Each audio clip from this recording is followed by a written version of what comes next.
Good morning, Apple Watch development team. I believe we have now decided that the Apple Watch Pro will use new watch bands. I don't know about that, Tim. Our research group is predicting that if we change the watch band connector, people will be less inclined to buy new watch bands because they'll feel like there's no infinite standard and they're all going to become e-waste anyway. Don't listen to him, Mr. Cook. I'm pretty confident that our research group is telling us that if we change the watch band connectors, all of those Apple sheep that love to grow their watch band collection will just continue to start over and buy watch bands all over again, therefore boosting our profitability immensely. Oh my god, I cannot decide which plan sounds more profitable.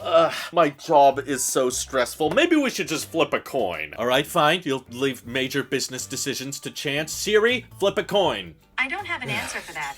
Is there something? Oh no, I knew I should have talked to the Siri development team, but I just blew it off the past 4 years. Oh, this is so stressful. Tim, how about as a compromise, we make sure that the bands still work, but they just won't sit as nicely and as flush with the new Apple Watch. That way, the Apple sheep will definitely buy new watch bands so that it looks right, but no one gets to say that we caused e-waste because the old watch bands will technically still work, it just won't look as nice. Oh, wonderful. I love it when we can compromise effectively.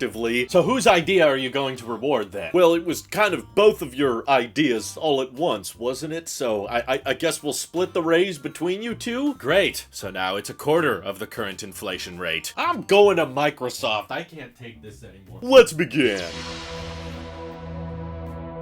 So we had a whole whirlwind of heartache this morning because of confusion in posts. Basically, this guy on Weibo who's gotten some things right in the past on the Apple Watch came forward and said that the Apple Watch bands will be a little bit longer for the Pro version, but something that got lost in translation was that they will still technically work. It's still going to be the same band connector as before, but Mac Rumors and 9to5Mac and a few other news agencies reported on this, saying that the Weibo post claims that the new watch bands will be incompatible, and I guess didn't quite understand the language he was posting in, but Mark Gurman, who is much more reputable than a random guy on Weibo, came forward and said that yes, the Apple Watch Pro will still support previous generation watch bands. They just won't look as right and probably won't sit as flush with the updated chassis design, which we still don't really know what it looks like. We know that the display is supposed to be bigger, and we know that the glass is supposed to be flat. Again, emphasis on the supposed to be, because no one knew anything about the Apple Watch Series 7 last year, and everyone was way off on that one, so who knows? We could be way off all over again, so take this with a massive mountain of salt, but Gurman is still saying they're not changing the watch band connector. Your old watch bands will still work, they just won't look as right with the Pro Watch. But frankly, I don't think it's a bad idea to start assuming every year that this could be the last time your old watch bands don't work anymore. And you know, you've got your own money, you want to live your life the way you want to. If you want to grow your watch band collection, that's your choice. But as someone who used to collect watch bands and went to rehab, went to therapy, and convince myself it was a bad idea, I just want to reiterate to all of you guys that the more watch bands you buy, the more useless they become. And there's only one watch band you can actually wear at a time, so the more you collect, then each watch band is just going to sit there the rest of the year and you don't end up using it. And I know it's fun to go to the Apple store and buy things that are new and take them out of the package and be like, yes, I bought these again, but ultimately you're probably going to end up like me with a big box full of watch bands that you hardly ever look at because life gets busier as you get older and assume more responsibility, and eventually your watch band just kind of sits on your wrist all the time and you don't even really care or think about it. But that could just be older, wiser Drew trying to coach younger Drew that, hey, maybe there's better things you could do with $50 watch band upgrades. I know this is hard for you to hear, Skylar, from our Discord, but even though Mark Gurman is claiming that these watch bands are still going to be compatible, I would not put it past Apple, the company that's notorious for changing standards and notorious for getting rid of legacy ports and legacy designs. There may come a year, it may not be this year, but there may come a time where they have to redesign the watch band because, you know, we're already noticing that the Apple Watch is struggling to find new features and new use cases every year that goes by. That's why they're coming up with this Pro Watch in the first place, because they realized for the $400 to $500 watch department, we really can't do much else. The only way we can make a newer and more exciting watch is if we charge $900 to $1,000 for it, and I think this problem will continue because there's only so many things a wearer wearable can do that's stuck to your wrist like this, and honestly, I think the Apple Watch kind of peaked pretty quickly because it doesn't really have a bunch of camera improvements that the iPhone can rely on for year-over-year upgrades. This one just has, you know, battery life, display, health sensors, and there's only so many of those upgrades you can do each year. So there may come a time where just for the sake of let's do something different, let's do something new, they either go with a round Apple Watch design or they tinker it in some way where the old watch band connector simply won't work anymore. And if you had this growing like 300, 400 watch band collection, there's some people on Reddit that have done it. Don't question that. All of those watch bands are suddenly going to become useless once the old Apple Watch you used to use stops getting software updates, or the battery health deteriorates to the point where it's barely usable. It can't even last you through the day. Unless you're like Halami from our Discord server, who spends 24 hours a day figuring out how to preserve his Apple Watch battery health. But if you're not Skylar or Halami, then ultimately I think it's a good idea to just pick a couple of watch bands you like and stick with that. Because I do think one of these days there's going to be that terrible moment where Apple comes forward and says, "Did you not think this day would come? Your old watch bands don't work anymore." And that's a win for the environment too, because we'll take back all your old watch bands and do some recycling magic with them, I guess. But you think they're gonna give you trade-in credit on those watch bands? I don't think so. So you should be in the clear with the Apple Watch Pro based on what Gurman is saying, but I think honestly 80 to 90% of Apple Watch buyers probably just use the included watch band. Frankly, if Apple really wanted to slim down on packaging and make a more efficient Apple Watch in the future, especially with how many people are rocking Apple Watches these days, they're so insanely popular, they should probably consider letting you buy an Apple Watch without the watch band. They already packaged the watch band separately. Like the last 2 Apple Watches I bought, I never even took the watch band out of the box because I didn't particularly like the design that it came with. I just wanted the watch as quickly as possible, so I sold off the old watch band and just used my old watch band with my Series 7. So as Apple has now removed the charge brick from the iPhone, I wouldn't be shocked if maybe one day they decide to remove the watch band from the box entirely, which some of you are going, "Oh my god, that's so ridiculous, Drew, they would never do that." And it was you exact same people that said the same thing about the charge brick back when they included that. So let me know your thoughts on the Apple Watch band saga. Do you think it makes sense to change it? Would it bother you a lot if they did? What's your watch band collection like? How big of a problem do you all have? Let me know your struggles down in the comments below. This is your Apple Sheep here, and I'll see you all in the next one.